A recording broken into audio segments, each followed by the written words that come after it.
Bonjour, c'est Aurore Alalalou, médecin de famille et médecin en soins palliatifs à l'hôpital de Verdun, au GMFU de Verdun et au CIUS du centre-sud de l'île de Montréal. Je vous présente la 7e capsule de la série de formation Compassion. Celle-ci va couvrir la souffrance physique.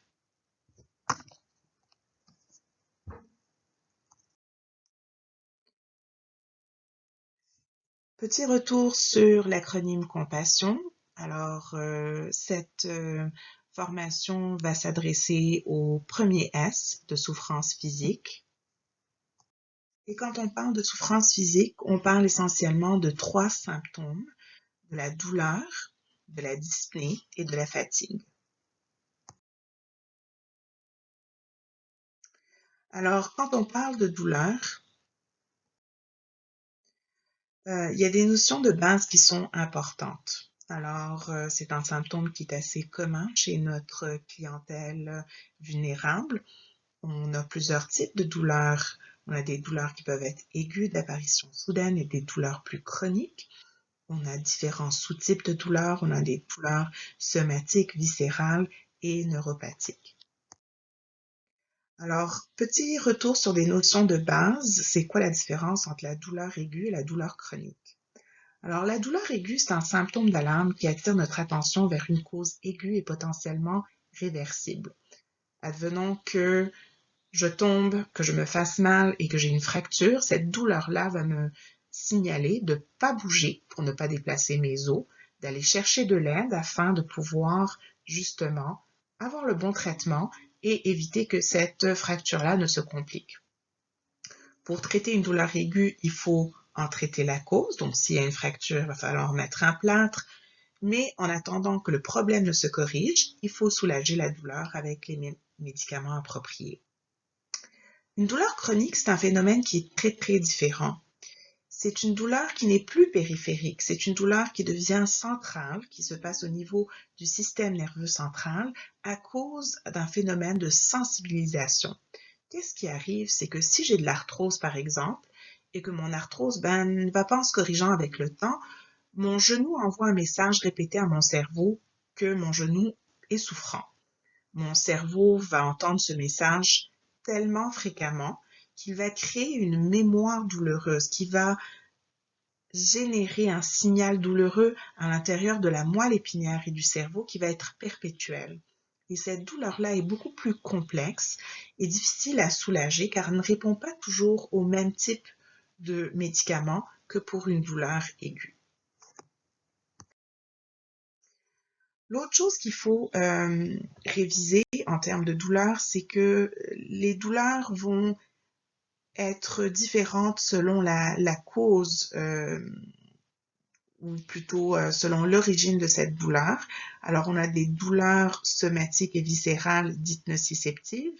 Elles peuvent être ressenties comme un martèlement, comme une douleur sourde, profonde, comme un battement, comme une crampe, un pincement ou un serrement. Elles sont souvent localisables, donc on est capable de pointer avec plus de précision le site de la douleur, en comparaison à un autre type de douleur qui est la douleur neuropathique, qui elle est plutôt différente. On va avoir des douleurs en forme de picotement ou d'aiguille, de brûlures comme du feu. Ce sont des douleurs qui peuvent être extrêmement agressantes, comme des coups de couteau, des coups d'éclair, des chocs électriques. Et des fois, c'est plus une sensation de perte de sensibilité, d'engourdissement ou de picotement ou de fourmillement.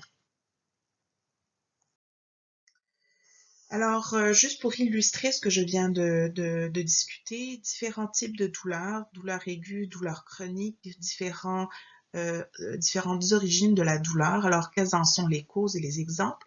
Par exemple, pour une douleur somatique chronique, on peut penser à l'arthrose, l'arthrite, les plaies de siège qui sont chroniques.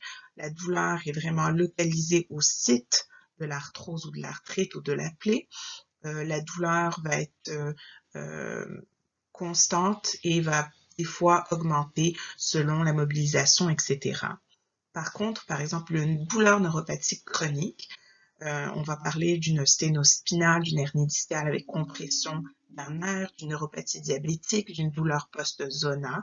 Et la zone va être un peu plus étendue et c'est pas les mêmes symptômes. Ça va être vraiment l'engourdissement, des chocs électriques, une sensibilité de la peau touchée. Des fois, il s'agit aussi de douleurs chroniques mixtes, un mélange de douleurs somatiques et de douleurs centrales neuropathiques. On pense par exemple à la fibromyalgie ou à la douleur cancéreuse. Finalement, il y a aussi des douleurs aiguës qui peuvent se rajouter chez quelqu'un qui a une douleur chronique. Advenons que quelqu'un fait de l'ostéoporose, de l'arthrose et tout à coup chute et se fracture, ben on va pouvoir avoir une douleur aiguë somatique. Quelqu'un chute et fait une entorse. Quelqu'un a une nouvelle plaie, donc une plaie de siège aiguë, peut avoir une douleur somatique aiguë. L'autre type de douleur somatique aiguë, c'est un zona qui vient de s'annoncer. Donc, ça brûle, ça donne des chocs électriques, ça démange, ça fait très mal. Et donc, quelqu'un peut avoir un mélange et de douleurs aiguës et de douleurs chroniques. Et finalement, un petit mot sur les douleurs viscérales. Alors, les douleurs viscérales ont tendance à être plus aiguës que chroniques. Alors, des exemples, c'est quand les muscles lisses de l'intérieur du corps se contractent. On parle de coliques néphritique, donc quand quelqu'un essaie de passer une pierre au rein, les spasmes de l'urtère vont être très très souffrants. Les crampes intestinales, si quelqu'un a une gastro-entérite ou une subocclusion, les spasmes vésicaux quand quelqu'un a une infection urinaire ou une rétention, sont tous des exemples de douleurs viscérales aiguës, qui sont généralement, comme j'ai dit tout à l'heure, crampiformes. Alors, pourquoi c'est important de gérer la douleur? Eh bien, parce que les complications et les conséquences sont non négligeables. Les gens, à la longue, vont développer des symptômes anxio-dépressifs. Ça va avoir un impact sur le sommeil, la mobilité et donc la qualité de vie. Ça peut causer des déliriums. Ça peut avoir un impact au niveau de l'autonomie fonctionnelle quand l'humeur va moins bien, quand la mobilité va moins bien. Les gens perdent leur autonomie.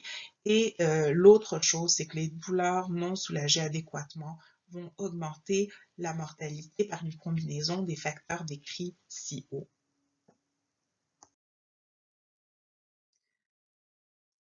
Alors, comment est-ce qu'on évalue la douleur? Ça va dépendre si le patient est communicatif ou non communicatif. Alors, on peut utiliser des échelles visuelles analogues, comme vous voyez sur cette diapositive. Et il y a aussi l'acronyme PQRSTU, qui est très utile à se rappeler. Le P, c'est pour ce qui provoque ou qui pallie à la douleur. Le Q, c'est pour la qualité de la douleur et la quantité de la douleur. Donc, on a parlé tantôt des distinctions en termes de qualité entre les douleurs somatiques, nociceptives et neuropathiques. R, c'est pour la région, la localisation et l'irradiation. S, c'est pour les signes et les symptômes associés. Temps, T, c'est pour le temps. Donc, ça fait combien de temps que ça dure? Est-ce que quand ça arrive, c'est quelque chose qui est bref ou qui est prolongé? Et U, c'est chaque patient est unique. Donc, comment est-ce que le patient vit ou survit avec cette douleur-là?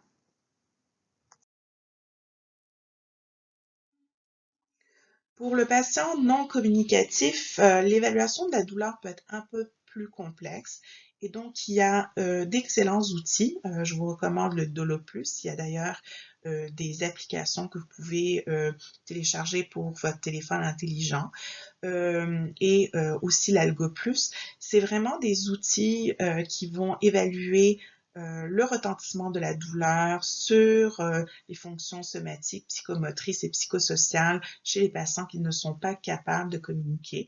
Et donc, il y a plusieurs éléments à observer. La grille est pas mal longue et je vous invite à aller la consulter sur le site de l'Oplus plutôt de passer en revue tous les aspects qu'il faut évaluer. Alors, quand le patient est souffrant, comment est-ce qu'on peut intervenir? Alors, bien évidemment, toujours comme dans toutes les autres capsules, on va parler de prévention. En mobilisant le patient, on va éviter qu'il y ait des raideurs, qu'il y ait des contractures, qu'il y ait des plaies de pression. On veut aussi s'assurer qu'il y a des bonnes surfaces thérapeutiques pour éviter les plaies. On veut stimuler et distraire le patient. Alors, croyez-le ou pas, les personnes qui sont en interaction sociale, qui vivent en communauté, qui ont des contacts avec des bénévoles, qui ont de la visite des membres de leur famille, qui participent à des activités de loisirs et de plaisir, vont avoir une diminution de la perception douloureuse et vont avoir une diminution de l'impact de leur douleur sur leur qualité de vie. Des fois, il peut y avoir des stratégies alternatives et non médicamenteuses, la massothérapie, on peut parler de méditation, de psychothérapie. Et toujours, on veut vraiment prendre soin des patients avec empathie. Le fait de sentir qu'on est écouté, qu'on est validé dans notre souffrance va aussi atténuer l'impact que cette douleur va avoir sur notre qualité de vie. En termes d'approche thérapeutique, on parle bien évidemment de traiter les causes réversibles. Alors, si la douleur est due à une fracture, on veut faire un plâtre ou faire une immobilisation. Si la douleur est d'origine, si c'est une appendicite, on va opérer. Si c'est une douleur reliée à de l'inflammation comme une entorse, on peut donner des anti-inflammatoires. Mais il faut aussi s'assurer qu'en attendant que le problème soit soulagé quand il s'agit d'une douleur aiguë ou dans un contexte de douleur chronique, de soulager adéquatement. Alors, il y a des pyramides de soulagement de la douleur. On va souvent commencer par de l'acétaminophène, qui est sécuritaire autant chez la personne jeune que la personne plus âgée. Des fois, on va utiliser des anti-inflammatoires, mais il faut les utiliser avec grande précaution chez les personnes qui ont plusieurs comorbidités, qui sont âgées. Les autres médicaments qui sont très utiles, bien évidemment, c'est les opiacés qu'on peut administrer de manière occasionnelle au besoin ou de manière régulière et les coanalgésiques. Et le plus important, c'est de réévaluer régulièrement si les interventions, les traitements qu'on offre sont adéquats et soulagent notre patient de manière adéquate et si, bien évidemment, ils ont des effets secondaires. Donc, quand on veut soulager la douleur, il y a des pièges à éviter. D'abord, c'est quand on évalue le patient qui est souffrant, de distinguer entre douleur et anxiété ou peur d'avoir mal. Alors, souvent, les gens qui ont peur d'avoir mal vont être tendus, anxieux, vont avoir des raideurs et des douleurs musculaires reliées à ça. Et c'est pas des médicaments pour la douleur qu'il faut donner dans ce contexte-là, mais plus des techniques, des stratégies, des médicaments pour gérer l'anxiété. Autre problème ou piège à éviter, c'est de confondre la douleur et l'agitation chez la personne qui présente un délirium. Alors des fois, les gens sont agités, ils gémissent, on pense qu'ils sont souffrants, on leur donne des médicaments pour la douleur, mais en réalité, peut-être que l'agitation et le délirium étaient dus à quelque chose de complètement différent, d'où l'importance de bien évaluer un patient délirieux. Une des choses, c'est sous-estimer la douleur et la sous-traiter en conséquence. Alors des fois, les patients se plaignent tellement, gémissent tellement, disent tellement qu'ils ont mal tout le temps, qu'on a tendance à minimiser leurs symptômes. On devient un peu, je dirais, insensible à la douleur des autres et en conséquent, on va moins bien la soulager. Ça, c'est un danger auquel on s'expose avec l'usure de compassion quand ça fait longtemps qu'on est exposé aux mêmes patients. On finit par être sensible, à devenir insensible, excusez-moi, à ce genre de situation. Et des fois, c'est sous-estimer, sous-traiter les patients. C'est quelque chose de dangereux.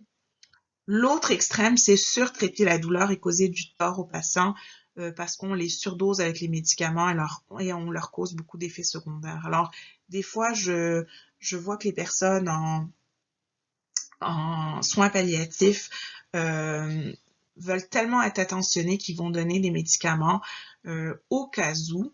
Et le au cas où, avant que la douleur ne survienne, va faire en sorte que les patients s'intoxiquent. Je vais revenir là-dessus un peu plus tard quand je vais parler des opiacés. L'autre piège, c'est mal évaluer une douleur abdominale. Alors, des fois, on a des soignants qui entendent le patient se plaindre d'une douleur abdominale et au lieu d'évaluer, de voir s'il y a une rétention urinaire ou de la constipation, ils vont tout simplement donner des médicaments pour la douleur. Et on sait que les opiacés peuvent justement contribuer à la constipation, au fécalome et à la rétention urinaire. Alors, si le patient a mal au ventre, essayez de trouver d'abord la cause avant d'essayer de la soulager. Des fois, placer une sonde urinaire, c'est bien plus approprié que donner des opiacés quand la personne a une rétention. Finalement, il y a des gens qui ne savent pas c'est quoi l'hyperalgésie et qui ne savent pas reconnaître les signes et les symptômes de toxicité aux opiacés et qui vont contribuer à ces phénomènes-là en continuant des opiacés quand la douleur est elle-même induite par les opiacés.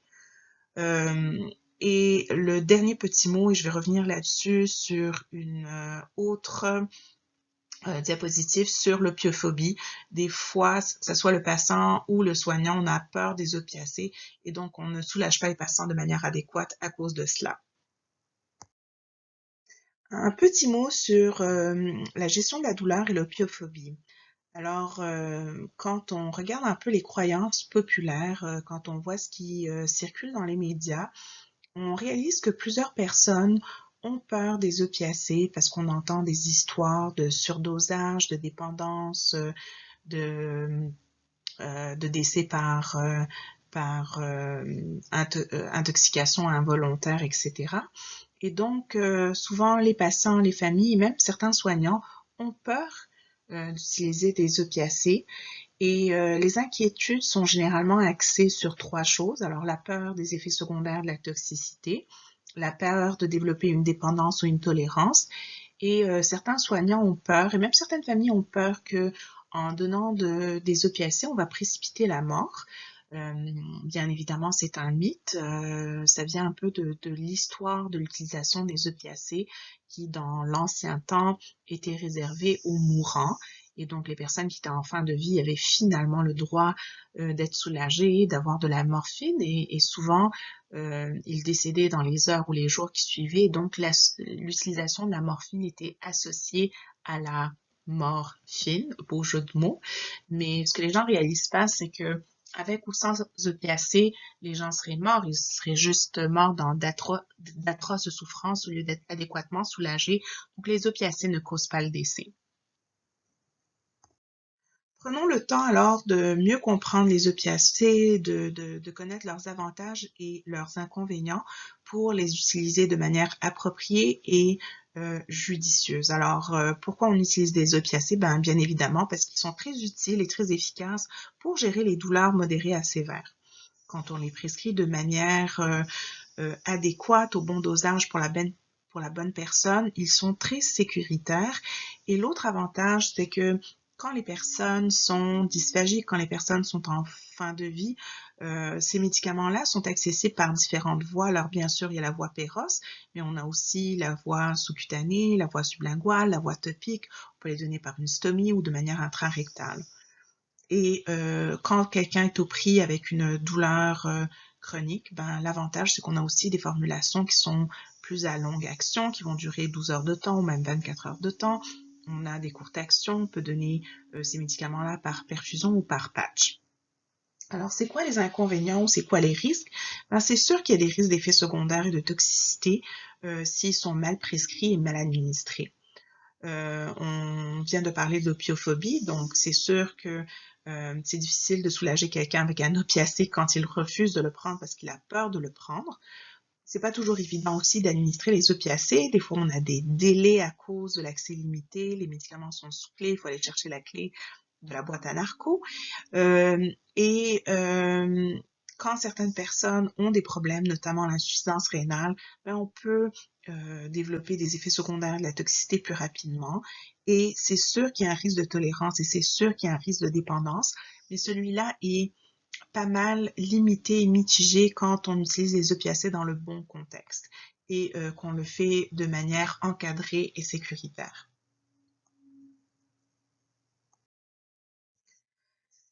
Alors, quand on prescrit des opiacés, quand on administre des opiacés, il faut être très, très vigilant, à savoir de surveiller l'installation des effets secondaires et de la toxicité. Alors, ces deux choses sont différentes. Les effets secondaires, c'est des effets qui peuvent survenir rapidement après la prise du médicament. Ça peut être dans les minutes, les heures ou les jours qui suivent. La toxicité, c'est plus un phénomène qui survient un peu plus tardivement et qui est secondaire à l'accumulation des métabolites plutôt que du médicament lui-même. Alors, quand on parle d'effets secondaires, selon la dose administrée, oui, on peut avoir de la nausée, des vomissements, on peut avoir de la somnolence si les doses sont suprathérapeutiques, On peut développer de la bouche sèche, la constipation. Malheureusement, la constipation est un des effets secondaires auxquels les patients ne deviennent jamais tolérants. On avait parlé dans les capsules précédentes de la rétention urinaire et c'est quelque chose qu'il faut surveiller, surtout chez les personnes âgées et chez les hommes avec une hypertrophie bénigne de la prostate. Quelques personnes vont avoir des démangeaisons suite à l'administration des opiacés. Ce n'est pas nécessairement synonyme d'allergie, ça peut être juste dû à la dégranulation des mastocytes et habituellement ça s'améliore avec du Benadryl ou de l'Atarax au bout de 24 à 48 heures. C'est des démangeaisons qui ne sont pas associées à de l'œdème au niveau de la bouche, de la langue, etc. C'est vraiment une réaction qu'on voit plus avec la morphine. Alors, c'est sûr que les opiacés agissent centralement au niveau du cerveau et vont ralentir le rythme respiratoire et c'est un effet secondaire qu'on va utiliser en notre faveur dans les cas de détresse respiratoire. Donc, ça peut être un effet secondaire bénéfique. Cependant, si on donne des doses extrêmement élevées, ce ralentissement du rythme respiratoire peut causer un arrêt respiratoire. Il faut faire très attention aux doses qu'on administre. Comparativement aux effets secondaires, la toxicité, c'est quelque chose de très différent. J'ai dit que c'était une installation un peu plus tardive et ça arrive au niveau de l'accumulation des métabolites et ça arrive beaucoup plus fréquemment chez les gens qui ont une insuffisance rénale. Alors, chez les personnes âgées, la fonction rénale diminue avec le temps et donc on doit surveiller les signes de toxicité. C'est quoi? Au fond, ça peut être un délirium, de la confusion, de l'agitation. Les gens peuvent avoir des hallucinations visuelles ou tactiles. Alors, typiquement, qu'est-ce qu'on va voir? Les patients vont être en train d'essayer de chercher des mouches ou des araignées au plafond. Les gens vont parler d'un petit chat ou d'un petit rat qu'ils ont vu circuler dans leur chambre. Ils vont méprendre leur couverture de lit pour des petits animaux. Et ça peut être aussi, je dirais, mignon, mais ça peut être extrêmement effrayant pour certaines personnes. Alors, il faut faire très attention avec ça. L'autre chose qu'on va observer, c'est des myoclonies. Alors, les myoclonies, c'est quoi? C'est des petits sursauts. On va d'abord constater au niveau des extrémités, surtout au niveau des pieds quand la personne est dans le processus de s'endormir. Mais au fur et à mesure qu'il y a une accumulation des métabolites, les myoclonies vont devenir plus proximales, donc vont atteindre les pieds et les mains et vont devenir beaucoup moins subtiles et beaucoup plus, je dirais, visibles. Alors, les gens vont avoir la main qui sursaute, ils vont échapper leur café, par exemple. Et finalement, un des signes de toxicité très importants, c'est l'hyperalgésie. Et je veux vraiment revenir là-dessus parce que c'est un phénomène qui est peu connu, mais malheureusement qui est quand même assez commun. Alors, l'hyperalgésie, c'est quoi? C'est une douleur induite par une toxicité aux opiacés. Quand on parle de soulagement par les opiacés, trop, c'est comme pas assez. Alors, quand la personne n'a pas des doses adéquates, les doses sont trop faibles, la personne va rester souffrante. Mais des fois, quand il y a un surdosage ou une accumulation de métabolites, les opiacés vont causer de la douleur, figurez-vous. Et cette douleur va être souvent associée avec ce qu'on appelle de l'allodynie, donc la sensibilité au toucher. Et c'est extrêmement important que les préposés aux bénéficiaires et que les infirmières soient au courant de ça. Pourquoi? Parce que souvent, c'est eux autres qui vont être capables de les dépister en tout premier lieu. Alors, des fois, moi, notre préposé aux bénéficiaires sur l'unité de soins PAV va dire, écoute, ce patient-là, je comprends pas ce qui se passe. Il est très sensible au toucher. Hein. J'essaie de faire des soins d'hygiène et juste à effleurer sa peau, le patient gémit. Alors ça peut être un signe d'allodynie et ça peut être un signe de toxicité aux opiacés.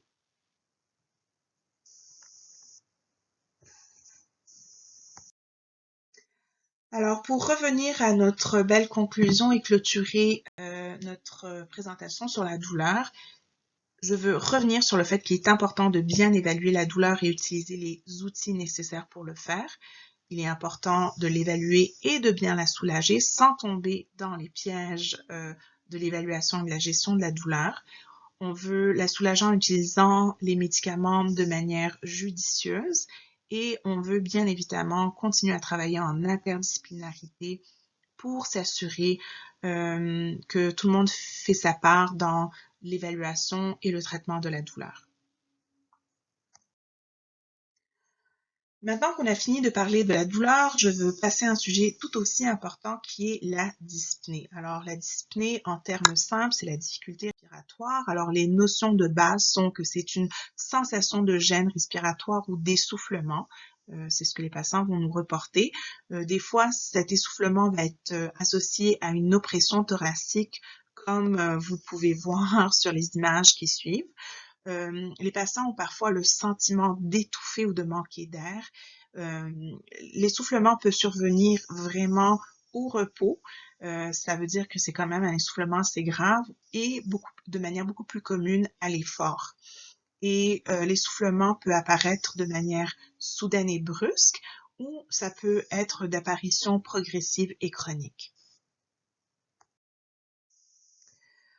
Quand on parle de dyspnée, la dyspnée, c'est la forme, je dirais, pas mal plus légère ou moins inquiétante. Donc, le rythme respiratoire va être un peu plus accéléré. Les gens vont parler d'une gêne respiratoire, mais il n'y a pas de détresse nécessairement psychologique ou d'agitation qui est associée.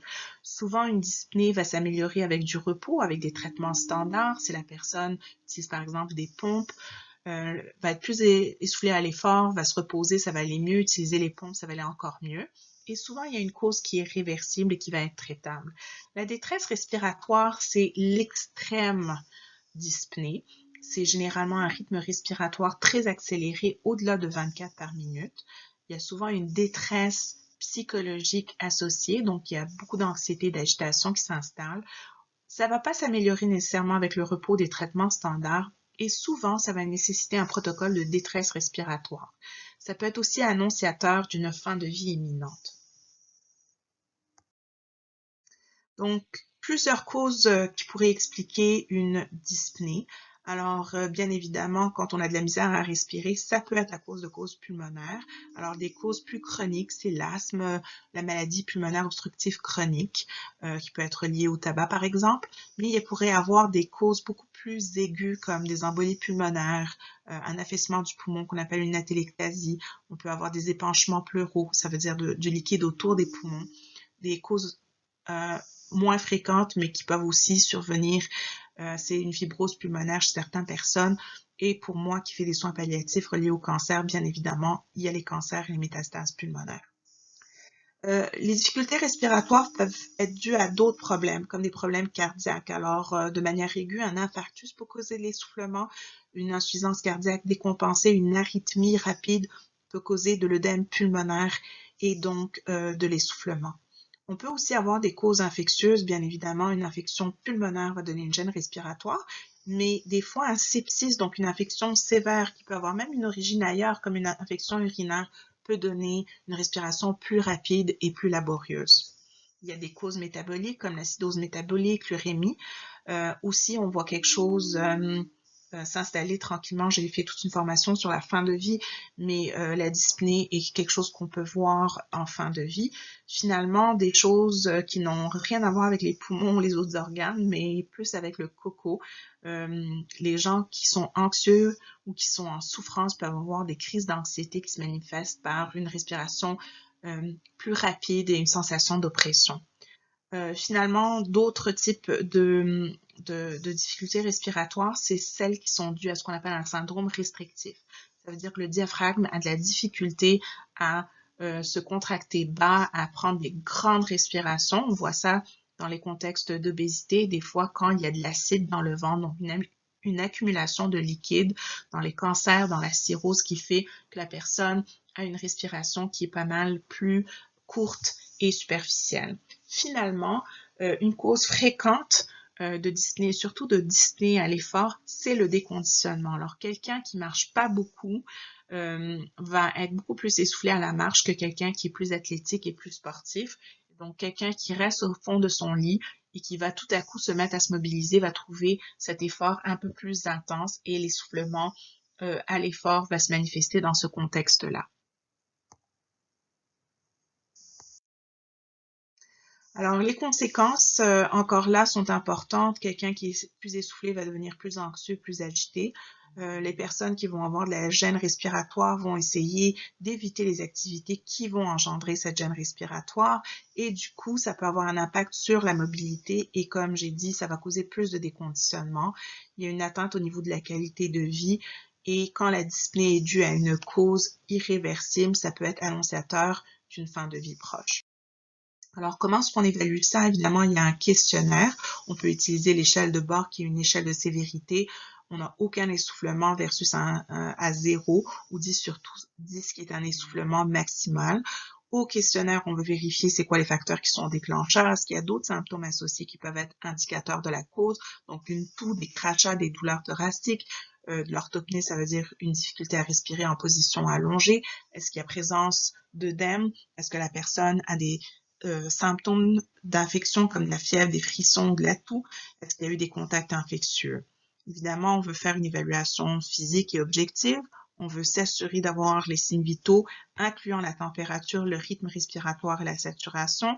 Si on est en mesure d'ausculter le poumon, tant mieux. Est-ce qu'il y a des bruits anormaux? Est-ce que le patient fait un effort incroyable pour respirer, utiliser muscles accessoires, est-ce qu'on voit de la cyanose, est-ce qu'il y a une altération de l'état de conscience? Tout ça sont des indicateurs, malheureusement, qu'il y a une difficulté respiratoire assez grave. Finalement, on peut regarder aussi les mollets. Si on voit qu'il y a de l'œdème, ça peut être indicateur d'une insuffisance cardiaque. Sinon, un œdème d'un seul côté peut être indicateur d'une phlébite et possiblement d'une embolie pulmonaire. Alors, qu'est-ce qu'on fait pour intervenir quand la personne est à bout de souffle? On veut les positionner de manière confortable. Donc, la position assise va souvent aider à avoir une respiration plus profonde. L'utilisation d'un ventilateur, avoir de l'air qui circule proche du visage va aider la personne au moins à se sentir moins essoufflée. Et si on sait que la personne est essoufflée au moindre effort, ben on va être très délicat quand on les mobilise. On va y aller à leur rythme. Comment est-ce qu'on traite? Ben, c'est sûr qu'on va essayer de traiter la cause si elle est réversible. Hein, si c'est une pneumonie, si c'est des antibiotiques, ça prend. Si c'est une embolie pulmonaire, ça va être de l'héparine. Donc, on veut toujours traiter la cause et on va s'assurer d'intervenir selon le niveau d'intervention médicale. Alors, si la personne a une détresse respiratoire et qu'on sait qu'elle est en fin de vie, c'est sûr qu'on va la garder dans son milieu de vie, on va donner des protocoles de détresse, etc. Mais si la personne a un niveau de soins A ou B, ben, ça peut nécessiter un transfert à l'hôpital, ça peut même nécessiter un CPAP, un BIPAP ou une intubation. Donc, c'est très, très important de connaître le niveau d'intervention médicale de nos patients et d'agir en conséquence. L'oxygène peut être très utile, bien évidemment, s'il y a une désaturation et si le patient prend habituellement des inhalateurs, on veut les administrer pour essayer de pallier à la dyspnée et des fois, on peut même utiliser des nébules dans un contexte où on a de la nébulisation, des inhalothérapeutes, etc. Donc, pour résumer, on veut bien évaluer la dyspnée et essayer d'identifier les causes. On veut optimiser le confort par le positionnement, un ventilateur et de l'oxygène si disponible et nécessaire. On veut administrer les bons médicaments selon les conditions médicales et selon l'état du patient, son niveau d'intervention. On veut savoir quand administrer un protocole de détresse. Alors, les protocoles de détresse respiratoire sont réservés habituellement chez les personnes qui sont en fin de vie pour qui on prévoit des soins de confort et on va le faire bien évidemment après discussion et prescription par le médecin traitant. Là encore, je ne peux pas finir ça sans parler de l'interdisciplinarité. Souvent, nos préposés aux bénéficiaires, nos infirmières sont aux premières loges pour dépister qu'il y a un problème respiratoire en installation. Il faut vraiment travailler en équipe, aviser le médecin traitant, travailler en équipe avec les inhalothérapeutes qui font un excellent travail pour soulager nos patients et leur apprendre les techniques adéquates pour utiliser les inhalateurs, pour nébuliser, utiliser d'autres instruments comme le spiromètre ou la capella. Alors, on vient de clôturer la dyspnée. On va passer au dernier symptôme qui est la fatigue. La fatigue, c'est quelque chose qu'on prend un peu pour acquis. Alors, j'allais dire, tout le monde se plaint de fatigue, hein. Des fois, je finis ma journée, je dis, mon Dieu, je suis à plat, je suis fatiguée. Donc, c'est une sensation subjective de manque d'énergie. Et ça peut être une fatigue physique, hein, j'ai pas l'énergie physique de compléter ma journée, ou ça peut être une fatigue mentale. Je suis tellement fatiguée de réfléchir, de prendre des décisions, je me sens vidée mentalement. Et la fatigue, autant chez les soignants que chez les patients, peuvent être d'une apparition soudaine ou plutôt d'une apparition progressive et chronique. Et je vous dirais que c'est un symptôme qui est extrêmement commun dans la clientèle que moi je suis comme médecin en soins palliatifs, très symptôme aussi très prévalent dans la population gériatrique. Alors, quelles en sont les causes les plus fréquentes? Bien évidemment, il y a certaines maladies chroniques qui vont s'accompagner d'anémie et qui vont causer de la fatigue. Alors, on parle de maladies inflammatoires, insuffisance rénale, cancer. Une cause qui est très fréquente, autant chez les personnes jeunes que chez les personnes âgées, qui est souvent sous-diagnostiquée, c'est l'apnée du sommeil qui est non traitée. Le manque de sommeil et l'insomnie vont aussi se manifester comme de la fatigue pendant la journée. Alors, quand l'apparition est soudaine, il faut penser aux causes infectieuses. Alors, des fois, chez la personne âgée, une infection va d'abord se manifester par une altération de l'état de conscience et de la fatigue. Les symptômes peuvent être très, très frustres, hein. Une infection urinaire ou une infection pulmonaire à bas bruit va se manifester par de la fatigue. Certains troubles électrolytiques comme un sodium qui est bas, un calcium qui est trop élevé ou un magnésium bas peut aussi se manifester par de la fatigue. On a des causes métaboliques et hormonales, l'hypothyroïdie, le diabète qui est décompensé, des carences nutritionnelles de fer, de B12, bien évidemment. La fatigue peut être aussi un symptôme présent dans les troubles anxieux et dépressifs. La fatigue peut être secondaire à une douleur non soulagée. Les gens se sentent épuisés à lutter contre leur douleur. Et la fatigue vient aussi du déconditionnement. Alors, le moins on en fait physiquement, le plus n'importe quel effort qu'on fait va nous donner le sentiment d'être fatigué. Alors, c'est très important, autant chez les patients que chez les soignants, de rester actifs pour bâtir ses muscles et bâtir sa résilience et sa condition cardiovasculaire. Les conséquences, ben, c'est un cercle vicieux. Le plus on est fatigué, le moins on a le goût de bouger, le plus on se déconditionne, le plus on devient fatigué. Les gens vont éviter de faire des activités parce qu'ils sont trop fatigués, puis ça va mener à un isolement social, qui va mener aussi à un impact au niveau de l'humeur. Et bien évidemment, la fatigue va dépendre de la cause. Alors, les conséquences peuvent être graves. Si la personne est fatiguée, qu'on n'investigue pas, qu'on passe à côté d'un cancer, ben, le cancer peut devenir métastatique et causer un décès. Donc, d'où l'importance de prendre la fatigue au sérieux puis de l'investiguer de manière adéquate. Alors, comment est-ce qu'on évalue ça? Bien évidemment, on a un questionnaire. Le patient va verbaliser sa fatigue, mais on veut s'assurer que s'il y a l'apparition d'autres symptômes accompagnateurs, de la fièvre, de la confusion, qui pourraient plus nous pointer vers une infection versus une perte d'intérêt, de la motivation, du plaisir, de la tristesse, de l'anxiété, qui pourraient nous pointer plus vers des symptômes anxio-dépressifs. Est-ce qu'il y a de la douleur? Est-ce qu'il y a d'autres choses qui pourraient nous expliquer la cause? Sinon, ben, on veut être aussi attentif et observer. On veut regarder les signes vitaux. Est-ce qu'il y a des changements au niveau des signes vitaux qui pourraient indiquer la cause? Est-ce que cette fatigue-là est accompagnée de perte de poids? C'est quelque chose qu'on peut voir comme un des premiers signes de cancer. Est-ce que le patient est pâle? Est-ce que ça pourrait être une anémie? Est-ce que le patient peut être en train de développer un délirium ou une démence? Est-ce qu'il y a de l'agitation, du ralentissement? Le patient a l'air de quoi en termes d'humeur? Est-ce que le patient est plus irritable, est-ce qu'il pleure plus souvent? Et bien évidemment, ben, on va faire un examen physique qui est complet en tant que médecin. On va faire des prises de sang pour faire un bilan de fatigue. Alors, comment est-ce qu'on peut intervenir? Toujours dans le cadre de la prévention, on veut favoriser la mobilisation. Je me répète beaucoup, mais la mobilisation est au centre de la santé des personnes âgées et on veut respecter les limites des gens qui sont pris avec des maladies sévères ou qui sont en fin de vie, mais la mobilisation, c'est quelque chose qu'on veut favoriser au maximum pour éviter toutes les complications qui sont associées à l'immobilité. On veut aussi favoriser la socialisation. Et puis, on veut s'assurer que les personnes desquels on prend soin sont bien nourris pour éviter des carences nutritionnelles. Quand le patient est fatigué, ben, s'il y a une cause réversible, on veut bien évidemment la traiter. Si on parle d'apnée du sommeil, le traitement, c'est un CPAP. Il y a des ajustements de médicaments à faire, par exemple pour la gestion du diabète ou de l'hypothyroïdie. Des fois, les personnes qui ont un problème au niveau nutritionnel vont avoir besoin de suppléments. Et on veut toujours s'assurer qu'on gère les symptômes qui sont associés.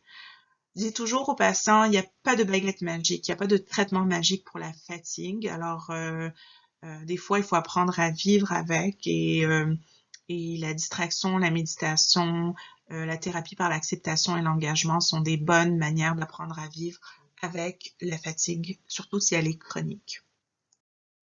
Donc, idées clés, symptômes communs et multifactoriels, les causes sont réversibles parfois et sont des fois irréversibles et chroniques. Donc, il faut des fois apprendre à vivre avec. Et encore là, je souligne l'importance de l'interdisciplinarité. Alors, c'est probablement l'une de mes plus longues présentations. Celle-ci dure 40 minutes. Merci pour votre attention soutenue et n'oubliez pas de regarder les autres capsules dans la formation Compassion. Merci encore.